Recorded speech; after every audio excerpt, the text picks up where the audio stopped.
Alors, comment allez-vous? J'espère que ça va très bien. Moi, je vais très bien, ça se voit. On va commencer par faire ça. Avec beaucoup de plaisir, on va faire ça pour commencer. D'accord? Génial. On va y aller très rapidement. Nous sommes au Niger. On fera très rapidement pour essayer de comprendre quelles sont les mises à jour, en tout cas jusque-là. Qu'est-ce qui se passe? Comme ça, on comprendra ensemble ce qui se passe. Exactement. D'accord? Nous savons tout ce qui s'est passé au Niger, la décision qu'ils ont prise de renverser la vapeur, changer l'image, changer les choses, prendre le lead, prendre les serres du pays, la direction de la nation. Ils ont décidé de le faire. Ils l'ont fait, finalement. Qu'est-ce qui se passe? On dit que les États-Unis tiendront la junte qui a pris le pouvoir au Niger pour responsable de la sécurité du président démocratiquement élu Mohamed Bazoum, de sa famille, des membres détenus du gouvernement, a déclaré jeudi le secrétaire d'État Anthony Blinken. Les États-Unis tiendront la junte qui a pris le pouvoir au Niger pour responsable de la sécurité du président Mohamed Bazoum. Bon, pourquoi on fait ça, c'est clair. C'est pour vous dire, on cherche une raison bien évidente, au cas où il serait maltraité, pour vous juger, vous condamner. Trouvez une bonne raison pour dire, regardez, ils sont méchants. C'est aussi simple que ça. Ce qui est évident ici, on voit que les États-Unis n'ont pas beaucoup à faire avec la santé des Nigériens qui sont malades, des Nigériens qui ont dû subir des difficultés pendant la coupure d'électricité très récemment. En tout cas, ceux qui sont dans les hôpitaux, les enfants qui sont dans les couveuses, ça ne porte pas préjudice pour eux. Ce qui est important, ils tiendront la junte qui a pris au pouvoir, responsable pour la sécurité du président démocratiquement élu, Mohamed Bazoum et sa famille et ses membres détenus de gouvernement et tout le bazar. On voit où est la priorité du monde. Les États-Unis se joignent à la CEDEAO pour appeler au rétablissement de l'ordre constitutionnel au Niger, a déclaré Blinken dans un communiqué publié par le département d'État américain. Donc les États-Unis, en accord avec la CEDEAO, évidemment, veulent qu'on réinstitue, une institution démocratiquement élue, c'est-à-dire qu'on replace M. Bazoum à son pouvoir. Maintenant, on va essayer de comprendre pourquoi le Niger est important au pays occidental.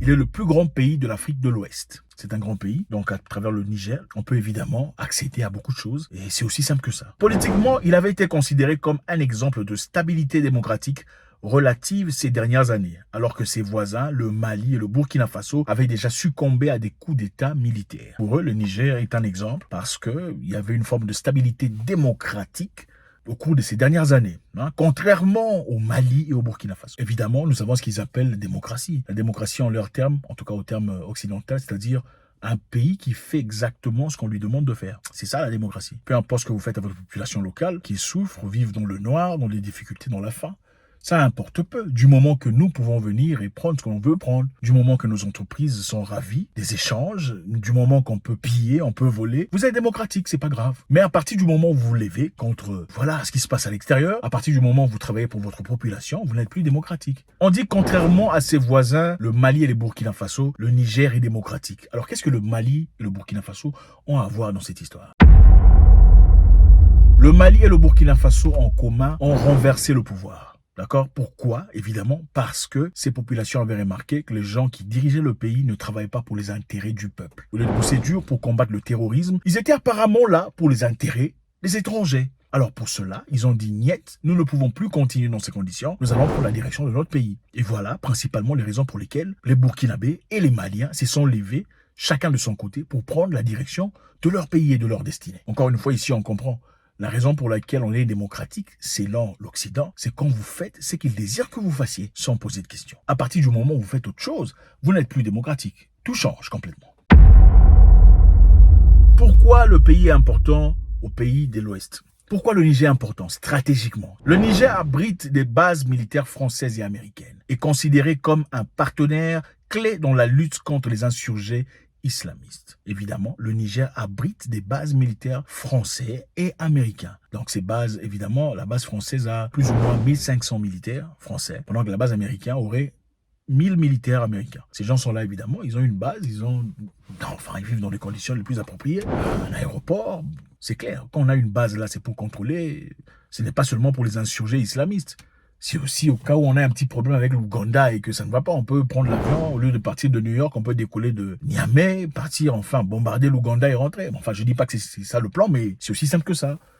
C'est moins de carburant, moins de ressources perdues, n'est-ce pas? Pourquoi on a des bases militaires étrangères dans notre pays en Afrique, pendant que les pays africains n'ont pas de bases militaires ailleurs?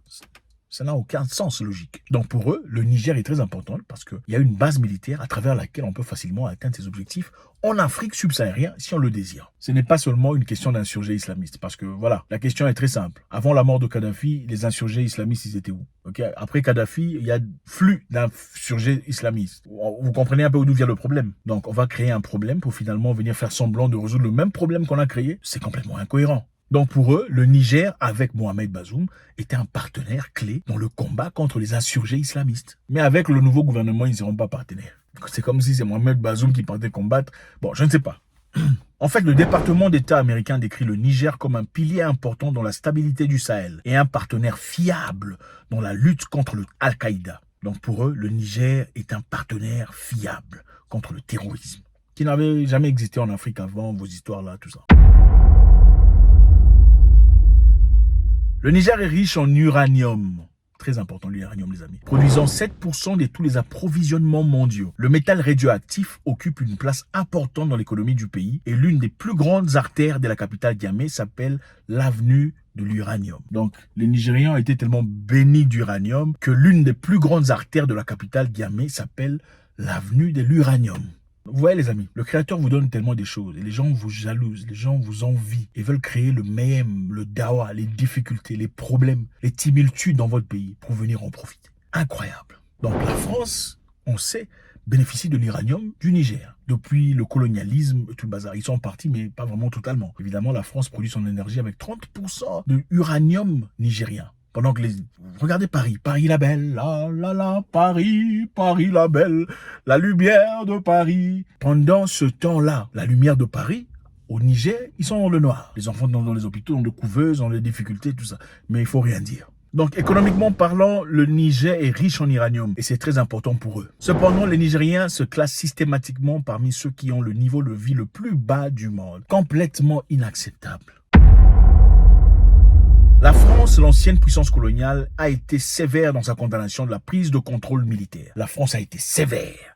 Puissance coloniale. C'est comme un maître ou une maîtresse à l'école. Toi, comment tu oses faire ça? C'est pas, n'est-ce pas, non? Sévère. C'est ça qu'on est, notre maître est sévère, n'est-ce pas, non? Une communiqué du ministère français des Affaires étrangères a indiqué que le président Bazoum était le seul dirigeant du pays, ajoutant que la France ne reconnaît pas les autorités issues du putsch mené par le général Tiani. On ne vous reconnaît pas. La France ne vous reconnaît pas du tout.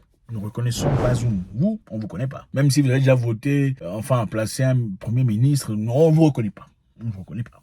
C'est nous, la France. Il a ajouté que la France réaffirmait dans les termes les plus forts les exigences claires de la communauté internationale appelant au rétablissement immédiat de l'ordre constitutionnel et d'un gouvernement civil démocratiquement élu au Niger. Civil démocratiquement élu. C'est la France qui parle, au Nigeria. Un pays là en Afrique. Les États-Unis a dit, le secrétaire d'État américain Anthony Blinken a appelé à la libération immédiate du président, tandis que l'Union africaine, le bloc régional de la CEDEAO, l'Union européenne, l'ONU se sont tous prononcés contre le coup d'État. Évidemment, on n'aime pas la liberté.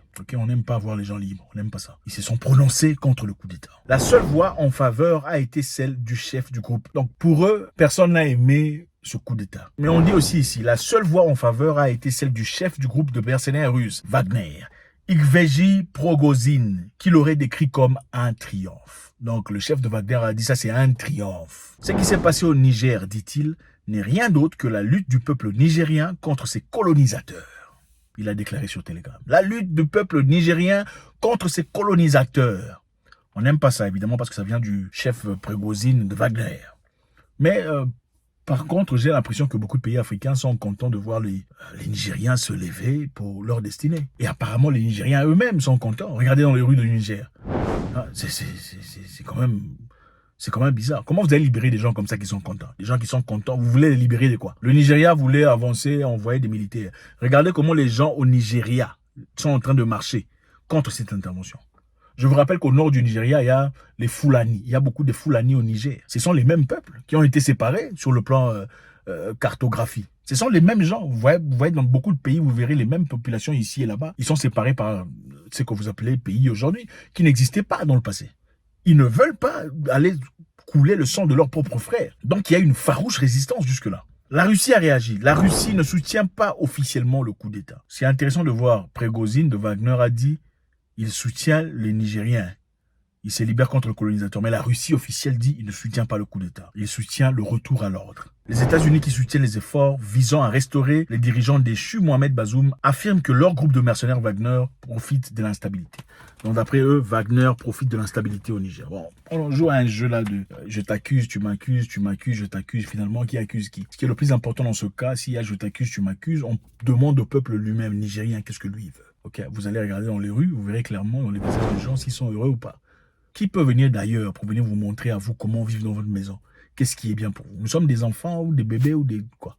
Ça n'a absolument aucun sens logique. Merci infiniment les amis, c'est toujours avec beaucoup de plaisir. Je veux savoir ce que vous en pensez. Si vous n'avez pas fait ça, faites ça. Si vous là, maintenant, avant de partir, faites ça. Merci. Et laissez votre commentaire. On veut savoir. Vous êtes des gens très intelligents. C'est toujours génial de lire de vous. Et on est inspiré des fois, poussé à faire autre chose à travers ce qu'on a lu venant de vous. God bless.